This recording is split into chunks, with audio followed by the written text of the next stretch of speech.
One of the biggest mistakes agents make is they think that joining a team is automatically going to fix all the problems in their business. And the reality is it doesn't. Joining a team isn't for everyone. And to be clear, I'm not anti-team. At the same time, I think it's more important to be aligned with what your goals are as an agent. So in this video, I want to dive into who teams definitely don't work for, who they do work for, and how to know the difference so you can align yourself with the team or brokerage that's going to put you in the best position possible to grow your strengths and what you do well as an agent in your business. So I wrote down a few things to consider. As I get into it, if you have any questions, don't be shy. We get calls, texts, emails all the time from agents who are watching these videos. I'm always happy to talk through and answer your questions as they come in. So, excuse me. First thing I wrote down is if you're an agent who hates accountability, the team is not. This is going to be one reason a team may not be for you. A good team structure will hold the agents accountable, like any good coach should their players in a sport. The accountability is what forces action. And at the end of the day, if an agent's not going to take action each day, it doesn't matter what team or brokerage they're on, they're going to have a tough time moving the needle in their business. It's taking the action on the right activities that propel the growth. So the accountability, yes, sometimes it can be frustrating or annoying to have to report in to somebody or share your numbers with somebody or stick to a commitment. But that's exactly what makes you do it, right? Because we have a funny way of being okay with just telling ourselves like, oh, I didn't get to that today. But if it's a peer or another person who we made a commitment to, it's a lot harder to let that other person down. So there's a lot of power and accountability. It's if it's a good team and they have a good structure around that, that's something that would help an agent who is open to that. But if it's something that you don't want to be a part of, that's definitely one reason I would say to stay away from a real estate team.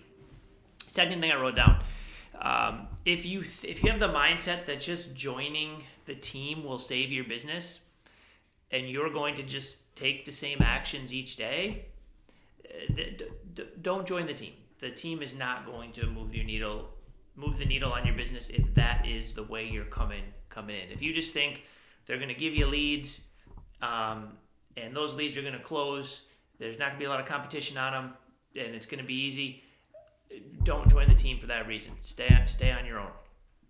A good real estate team teaches agents how to grow their own business. It teaches agents the skills needed to communicate with their database and leads when they come in. But they don't just throw agents and have them calling a bunch of leads in a lead pool and tell them that it's magically going to change their business. And be very wary if somebody is making that promise to you. If you're going to have to skip the skills and the hard work and the daily actions, the daily prospecting necessary to grow your business, if that is the magic pill being sold to you, be very wary of that team.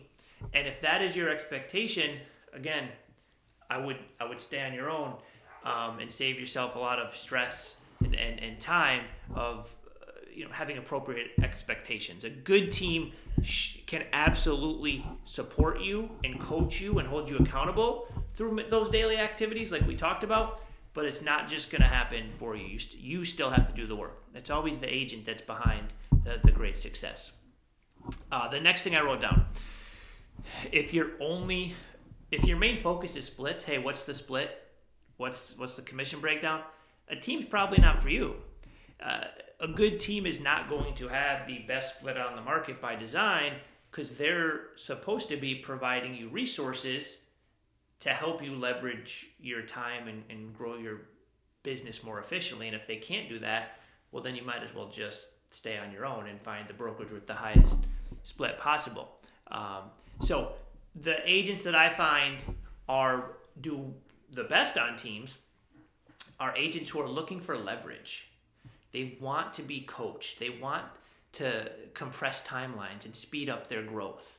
They want to scale their business. They want to use systems and support instead of having to do that all themselves, because they realize they get stuck and plateaued in that scenario. So those types of agents who want to work on their skills, they are the ones that do best on teams.